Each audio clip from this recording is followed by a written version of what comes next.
Yes, I do. If you've been following me here, then guess what? You're an OG, baby. Yes, you are. And if you're new, welcome. I'm so happy you decided to join us on this crazy ride, and a crazy ride it is indeed. So, today, I have a big secret to tell you all that I've been keeping to myself for a long time now. Only my husband knows, and a couple of others have just recently found out. And that was a personal choice. I want to preface this video by saying I don't care how anyone feels about why I did what I did. Honestly, I don't even have to make this video right now, but I'm choosing to do so because it's always something I planned on doing eventually anyways. It's just time now. And there are reasons for why I haven't shared this, and we're going to get into all that.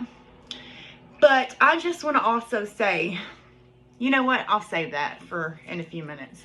But yeah, so without further delay, let's get right into it, shall we? Right, so I'm going to try to leave this video as raw and as uncut as possible because I just feel like that's how certain videos should be. I feel like that's just how certain videos should be, and this is one of those videos. Now, before I get into this and start unpacking everything, I want y'all to take this in consideration. When you think back to any story time, video, live I've ever done talking about recovery, all of that has been 110% true, okay? 110%. I just left out one small detail about my recovery, and I'm not obligated to tell anybody that. I still don't have to do that. I'm choosing to do so. So keep that in mind. So I'm going to just rip the Band-Aid off, baby. This is going to feel so good because I want to look you, because I know you're watching, I want to look you all in the eye who thought you were going to expose me and say this with a damn smile on my face. I am on methadone and I'm proud of it, bitches. You thought you was doing something? You thought you was doing something? You can't expose the exposer, bitches! Period. Calm down, Christina. Calm down, calm down, calm down. Woo! Calm down.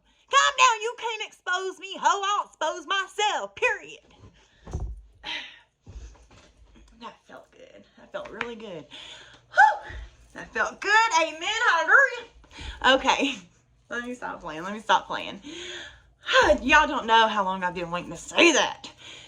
But let me get into why I kept this information to myself. You are not obligated to someone's medical history. Them sharing that with you is a privilege and not a right. You know what I'm saying? And there are reasons why I didn't say anything. It's not because I give a fuck about what anybody thinks. Look at all I share online. Do you think I really care? But that wasn't always the case. No, it wasn't. I didn't care when I first got on it. I knew the father of my kids would have something to say because I had tried the Suboxone clinic before, and that's exactly what he would say. You're not sober. You're not clean. You're weak. You gotta have something to help you. Blah, blah, blah. Okay? Okay. So, let's take it back to my relapse. I have tried Suboxone. I have tried not being on anything at all. That only works for a little bit with me because I had to get to the root of the issues that were causing me to use. And I've tried MAC. Now, before I had actually got in the clinic and was stable on it, when I had that relapse, I did do methadone. And when you listen to me talk about my relapse, if you've ever heard me talk about it in the story time I shared, in the live, any of that, I tell you all that when I relapsed, I was on everything, including methadone. That's because I had someone give me some methadone and I mixed it with everything else. So it got me thinking, though, once I had the relapse, I was like, if I can go into this program and I can take it seriously, there might be some hope for me, I was so ready by that point. Like, I had already been ready. I had already stayed clean for 2 years, okay? The alienation is what set that relapse off. It was my choice, my responsibility, okay? But there's always something that triggers stuff like that, and that was mine, my kids. You take away my kids and you take away everything, you know? But it got me thinking. I'm like, I woke up in jail and everything I said was true. I knew that I needed to get to the root of the issue, or I was just going to continue having relapse. I needed a therapist, a counselor. I needed all of that. So I decided to go to the methadone clinic. And they started me off on 30 milligrams. And they worked me I worked myself all the way up to 120. Okay, and I was thriving. I was doing so good. I wasn't abusing it. The thing I like about the methadone clinic is that when you're starting out, you have to go there every day. There is no room for failure unless you go buy a street drug. You cannot abuse your methadone. You can't do any of that, okay? With Suboxone, when I had tried it in the past, this was like 2 or 3 years ago, 2 or 3 years before, the DCS and all that shit came involved. I think I had tried Suboxone, after the first time of DCS getting in my life or whatnot. Anyways,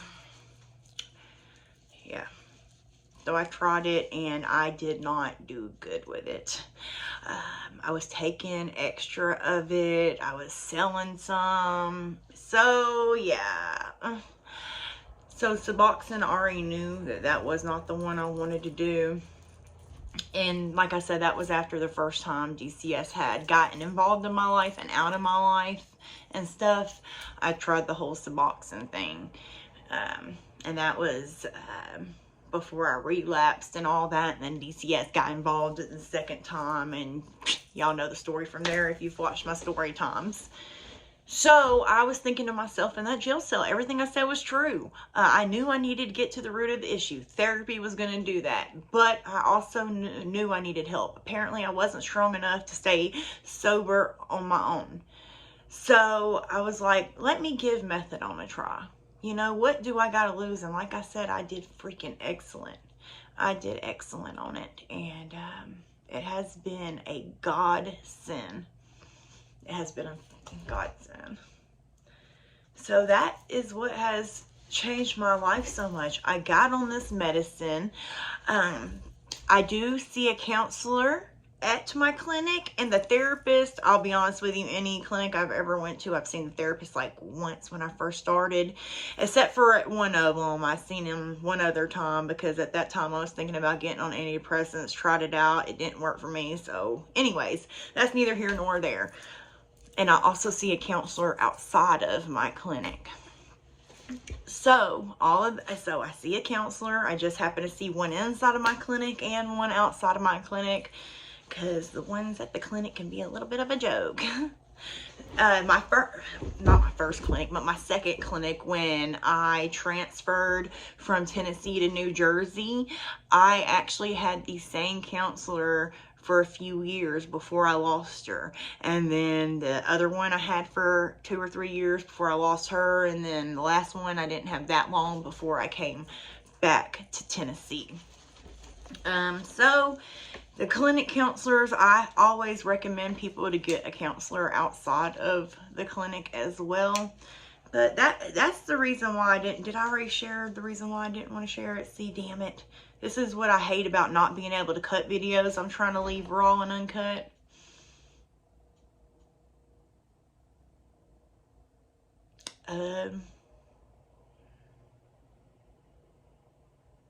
Oh yeah, the father of my kids. Duh.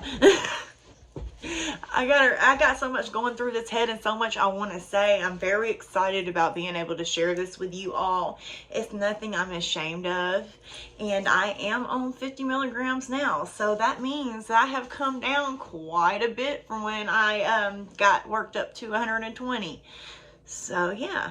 So I go to the clinic after my relapse. I get involved in the clinic and I'm doing great. I'm thriving and all that good stuff. The lady who was my counselor at that clinic in Tennessee helped me transfer it up to New Jersey. I am able to get a month's worth of bottles if I choose to. I have never gotten that amount though, because first of all, you have to have all that money up front if you want to get all that medicine, and I don't want all that medicine. I'm good with like 2 weeks worth and that's it. I don't want no more than that.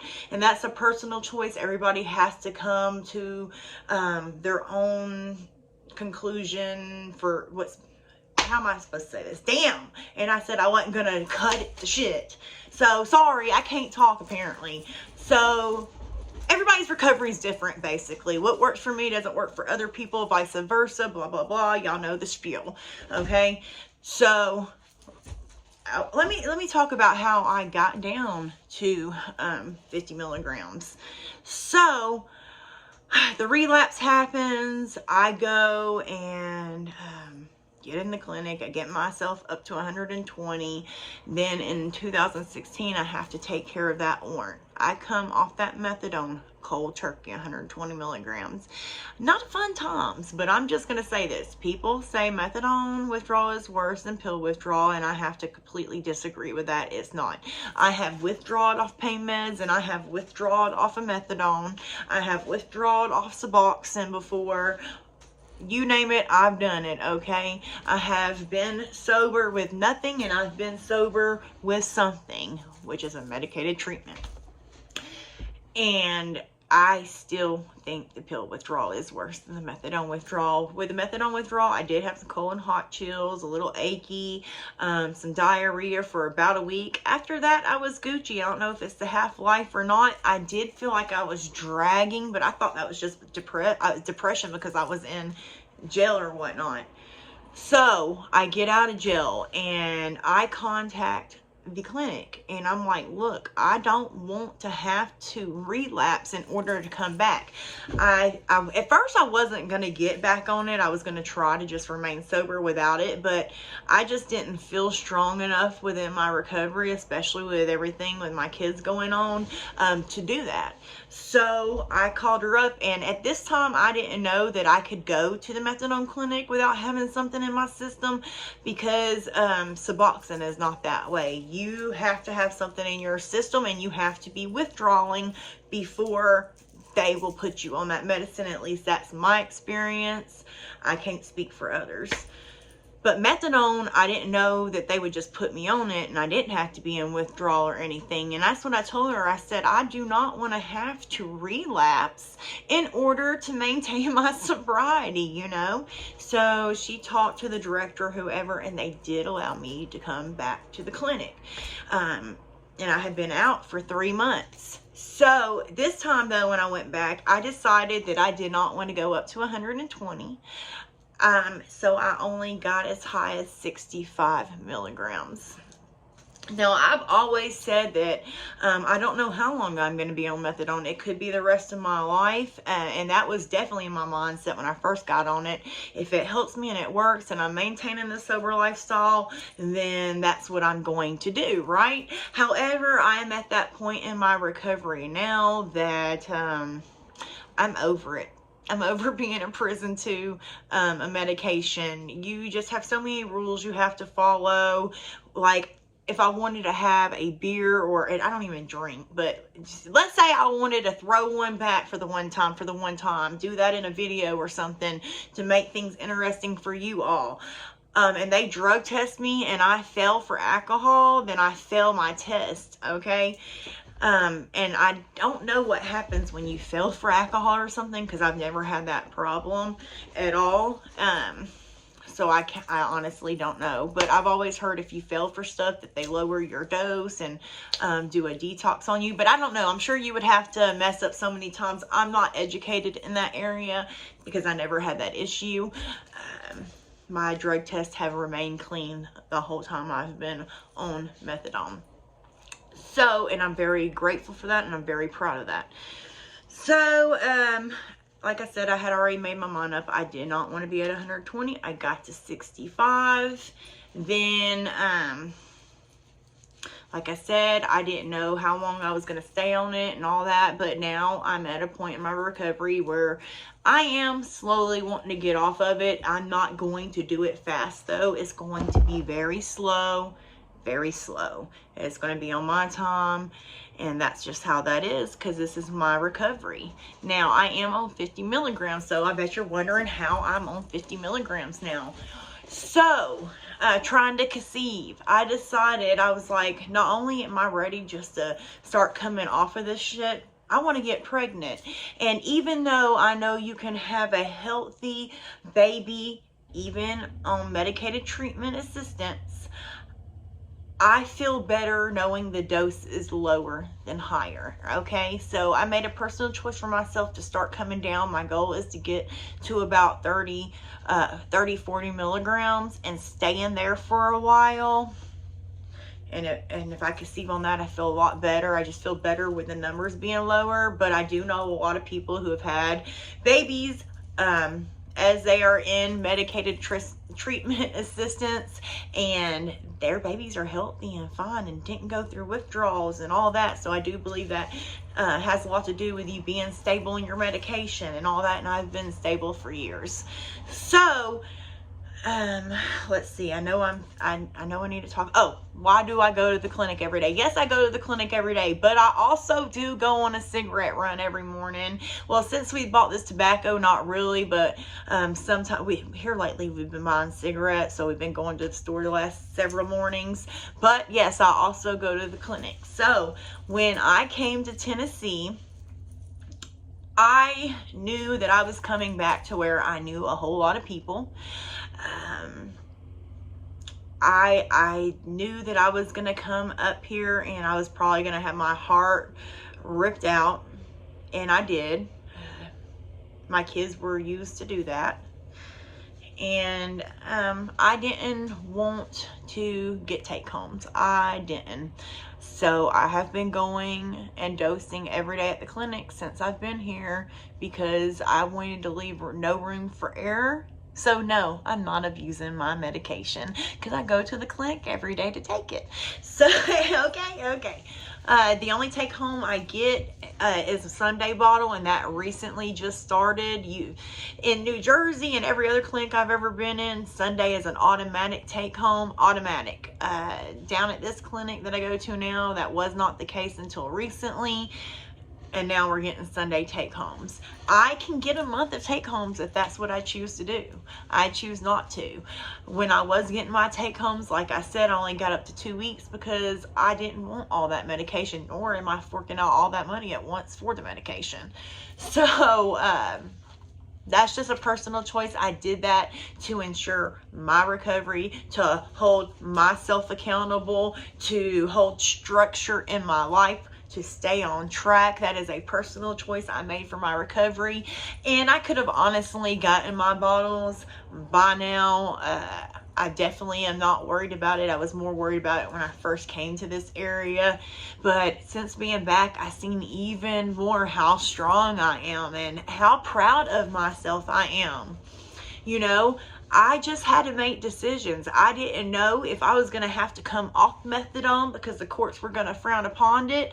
I didn't know how any of that was going to work, because DCS, when they were involved, they wouldn't let me. Well, a lot of things have obviously changed since then. And I thought I was really going to have to make that choice between my kids and my recovery.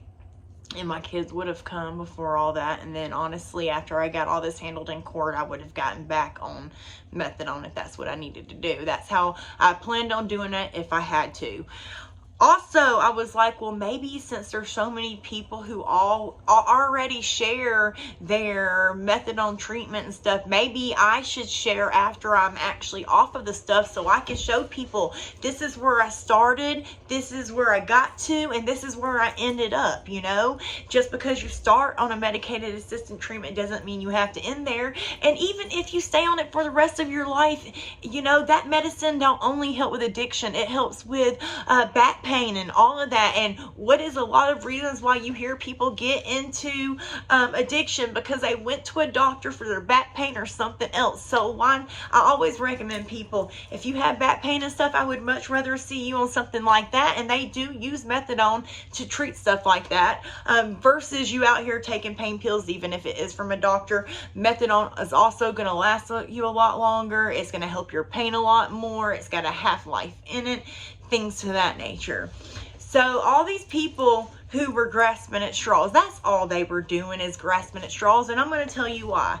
Because a lot of people feel weak when they are on a medicated assisted treatment program.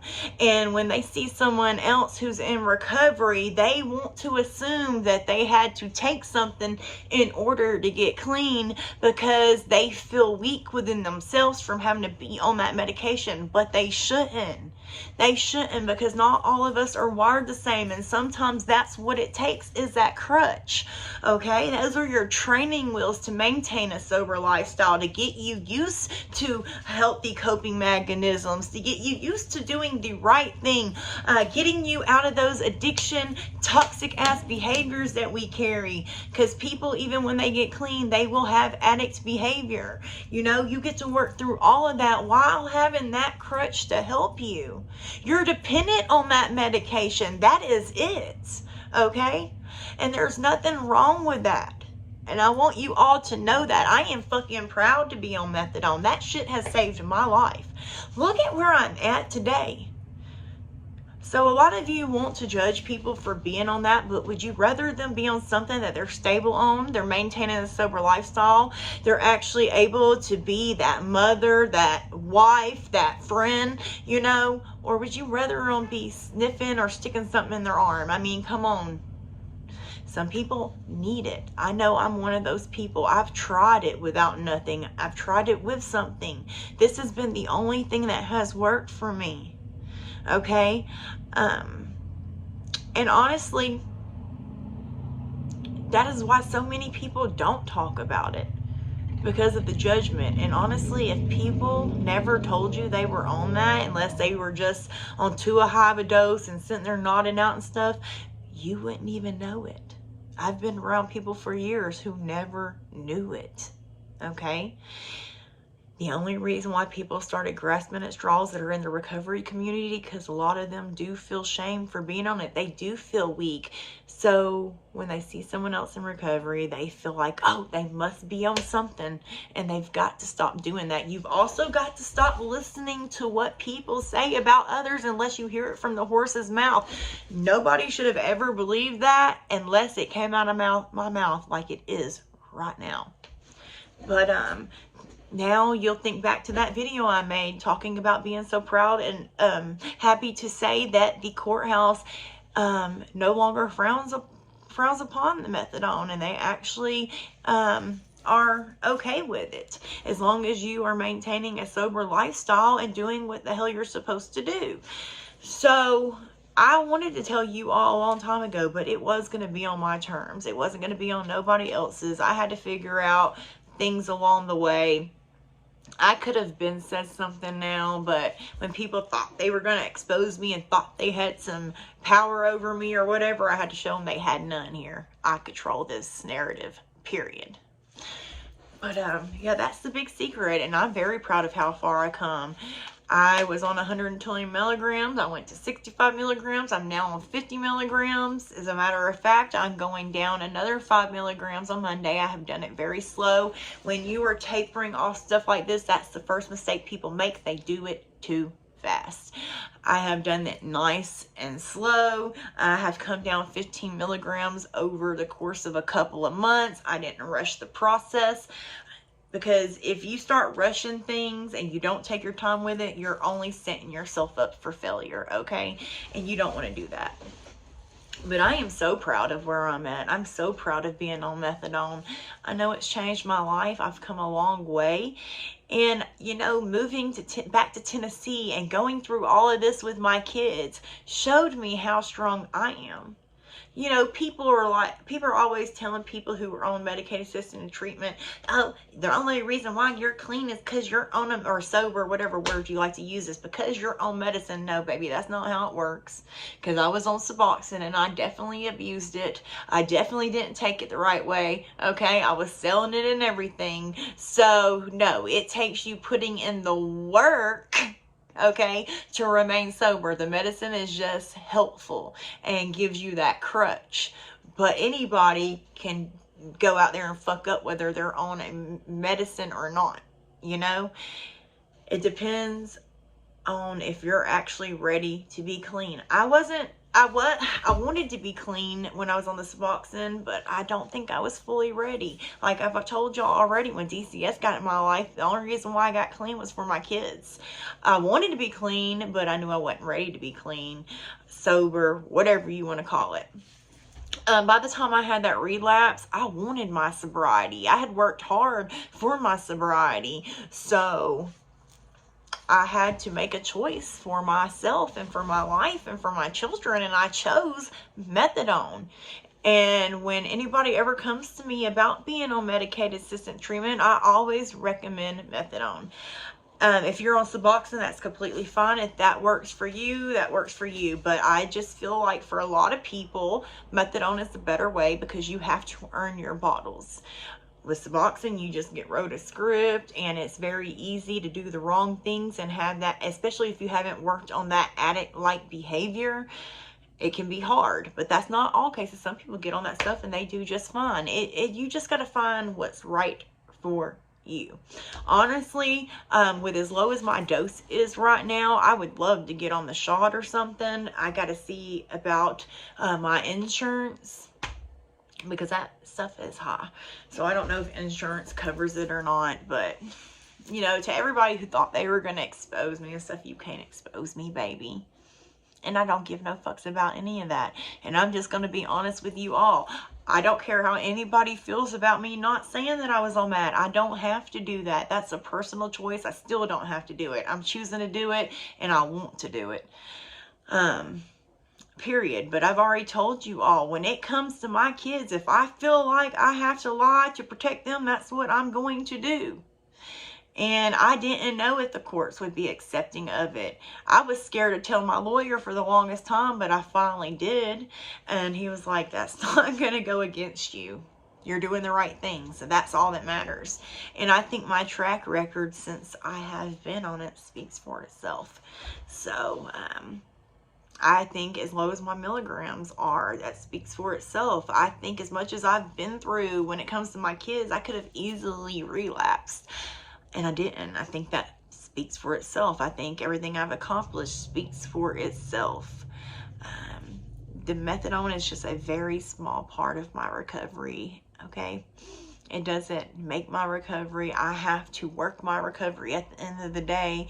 And if I go sideways, it can all go left real quick. Medication or no medication. So that is the big secret. I hope you all are as proud of me as I am. I think you will be. But yeah, it's just one of them things. I didn't know. I didn't know what I was going to have to do when it came to this. And I had to figure all that out before I told people. And that's just how that is. But, you know, I'm so happy that like Trashly Anonymous and a few others have shared them being on methadone and have shared having to go to court and stuff. Because that made me start thinking, well, how come all these other people are able to be on it and go to court and stuff, you know? So, I finally gained the strength just to ask my lawyer about it, and he's like, yep, you're going to be fine. So that made me feel better. But yeah, you know, I think people trying to expose me for that anyways shows a lot more about their character. That's someone's medical history you're prying in, and they don't have to share that with anybody at all. It takes a shitty person to try to expose something that someone hasn't talked about yet. But it is what it is, I guess. You did nothing. You thought you did something. You didn't, because I didn't give a fuck. I didn't give a fuck at all. But anyways, so that is my truth. That is it. And now I can tell y'all so many story times. A lot, man, I'm just ready. I'm ready. I'm excited to upload this video. I'm excited to finally say it. And I am so proud of me and myself. And I'm so proud of my recovery, and all of you who are on medicated assisted treatment. No matter what it is, you should be proud too. Okay? We do recover. Period. Like to add in, that's why when people would ask me about methadone, I tried my best to avoid those questions. I think I came up and answered it a couple of times and just flat out said no, I'm not. But more or less, I try to stick to the questions that asked me how I got in recovery and how I did it, because then I felt like as long as I was telling them how I did it and leaving out the methadone, it was honest, you know, and it was. Everything I said was absolutely true. I just left out that one small detail that people seem to be fixated on. Not all the hard work I put in my recovery, just the fact that I'm on methadone. You know, it's just sad. It's real sad. But maybe me sharing this and people seeing how far I've come in my own recovery since being in the program, maybe they can understand why it's so important for a lot of us to have that medication. You know, not everybody needs it. Some people can do it without nothing, and that's okay too. However you recover is okay. There is no right way. Everybody's recovery is different. But if you're not following me, go ahead and follow me. If you're not following my Instagram, go ahead and follow me over there, simply_Christina1987. I did end up getting my main TikTok channel back, simply_Christina87. So if you want to follow me over there, that'd be awesome. And you know, I'm proud of you all that are in recovery, no matter how you have recovered, and you should be too. Until next time, bye.